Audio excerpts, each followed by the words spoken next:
Hello YouTube community, and welcome back to the part 2 installment of the Myers-Briggs Who Am I series. This is barcode 9588.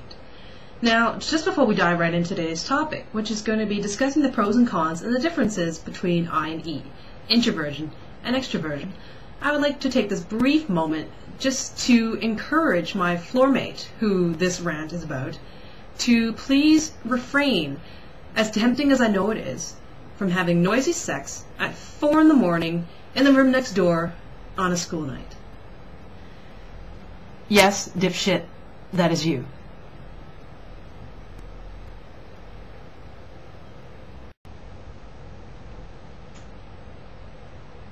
The Myers-Briggs. Okay, so right before we dive right into introversion and extroversion, I think it's really crucial for me just to run over the framework first of all. As you can see here, this is basically the INTP divided into, or basically the Myers-Briggs, whatever. I'm an INTP, so I use that as my archetype at the moment, into 3 columns. There are many different ways to do this. People do this in different ways, but I find this to be easiest for people who are trying to learn the theory for the first time. Now, the first column is what we're going to be discussing today. That's the difference between introversion and extroversion. And these are called your orientation functions. Please try to remember the vocabulary because I'm going to be throwing those around a lot. Okay, these are your orientation functions. They determine how the rest of your functions and your preferences are oriented, whether they're oriented towards the outside, your external environment, or inwards, towards more sort of an introspective plane. Okay? And yes, I know that my E is backwards, but please, I was drawing this in a mirror, so cut me some fucking slack. Thank you. Now, the next 2 columns are basically called your core functions. In the first column, you have your N and your S, your intuitive or your sensing. Just a brief overview. I'm going to discuss this in later videos. But intuitives are basically people who see the general picture at the sacrifice of details. And sensors are people who see details at the sacrifice of the general picture. For example, if you've noticed in my background that my orange bottle of conditioner that was there in the first movie is gone, you probably a sensor. That's a very sensor trait. Thinking and feeling, basically your judging functions, how you make decisions and how you process or synthesize data. And your last column, these, the P and the J, perceiving and judging, these are what I like to call your preference functions. They determine your preference, which one of these, T or F, N or S, you like to use, or which one are you going to be your dominant functions. Now, just before I begin, there are a lot of English words that we throw around from the dictionary, and I mean, yeah. For example, did you know that the words accused, addiction, and advertisement were actually coined and created by Mr. Shakespeare? That's right. Shakespeare created and popularized, more importantly popularized, the usage of the word addiction. Not the hobo druggie on the downtown east side, but Mr. William Shakespeare. I bet you didn't know that. But that's cool. We can't all know everything. But anyways, so just to briefly illustrate the difference really quickly of the difference between introversion and extroversion, I have this diagram of you and the world. Fuck, wait, give me a minute. Okay, sorry. You and the world. Introverts, people like myself, basically receive data from the outside world and synthesize it on the inside. This is commonly known as introspection.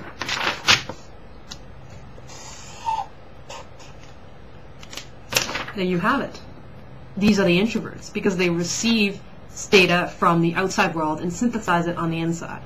Extroverts, on the other hand, as you may have guessed, are the complete opposite. They receive data from the outside world, but they also synthesize it on the outside world, meaning that they basically derive their identity and their values from what's around them. Aha!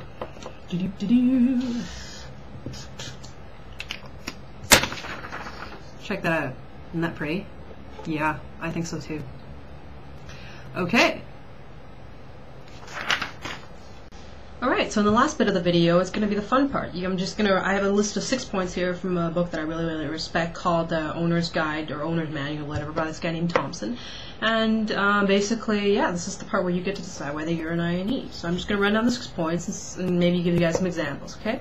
So extroverts define themselves in terms of externals, things that others will recognize and respond to, whereas introverts consider their own viewpoints the arbiter of reality and define externals in terms of it. So one trait of extroverts is definitely that they have a lot of stuff going on around them, and they define themselves in terms of those people. Extroverts define themselves in terms of their relationships to people. They define themselves in terms of the things that they own or the things that are going on around them. Whereas introverts don't give a crap about that, and we believe that our own viewpoint, our own internal world is reality. And we mold everything in our environment to basically match our internal values. Now, if you're a university or college student like me, an example of this would be if you're walking down campus and then you see a friend. If you were an extrovert, you would think, oh yeah, this is one of my best friends, and this friend has totally helped. You're thinking about what you've been doing with this friend and how many other people you met because of him, and basically trying to sort of integrate this external object into your identity. Whereas an introvert like me would probably go, how does this person relate to me? How does this person change me? And what do I think of this person? And how does it matter in the long run, right? Number 2 for extroverts. They're stimulated by the claims, pleasures, and obligations of the outer world, whereas introverts are more aware of purely mental phenomena. So what this means is that extroverts are as a result, extroverts tend to be very, very societally bound, right? They pay a lot of attention to how they dress, how they look. They pay a lot of attention to their mannerisms, pay a lot of attention to their environment, and they pay a lot of attention to societal obligations. One thing that introverts are quite known for is stuff like forgetting to pay taxes, or basically a lot of these sort of societal obligations, because basically all introverts care about are mental phenomenon. Again, impressions, facts, and ideas, right? So whereas an extrovert would probably pick up on the way someone dresses and relate that to how they think that person is, an introvert would probably focus more on the stuff that the person is saying, or less tangible things to determine their identity and the relationship that their object they're trying to judge is to them.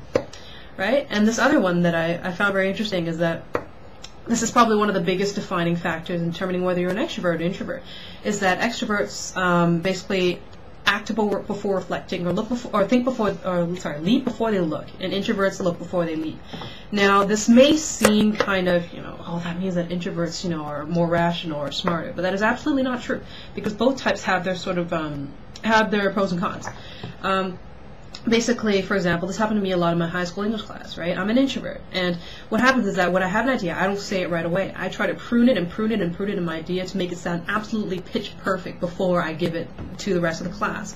Now, as a result, when I do have the chance to give it to the rest of the class, they think I'm a genius. But more often than not, I don't get an opportunity to express it, because by that time we're on to a different topic. Extroverts, on the other hand, they say everything that comes to mind, at the cost of probably receiving a lot of reproach for ideas because they haven't thought it through. Both of these situations have pros and cons, and it's not a matter of superiority or inferiority, it's just a matter of difference. Now, the last point, which is for extroverts, which is something I've noticed a lot in my roommates, because 3 out of my 5 roommates are actually extroverted feelers of that. Very interesting. Extroverts are outgoing, sometimes highly expressive. They may not recognize their own needs. Now, this is a very, very crucial point of extroverts, is that extroverts are very, very prone to something I call, or this is not my big vocab, but this is something I've called burnout. Okay? And because they're so receptive, or they define themselves and their self-worth so in terms of societal obligations and the people around them, that a lot of them tend to be very, very generous people. A lot of extroverts, tend to try to help others a lot. They try to do everything that is, basically to meet societal expectations, because their sense of self-worth is bound to stuff outside of them. And they run the risk of basically losing themselves in that, burning out again. And another thing that I've also noticed in extroverts, and especially with extroverted feelers, is that they tend to wear their hearts on their sleeves. And whether or not that's a good or a bad thing, that really depends on which way you're oriented. Introverts, however, here we go, I'll read this out for you, are self-aware, sometimes passionately intense, but may not realize their effect on others.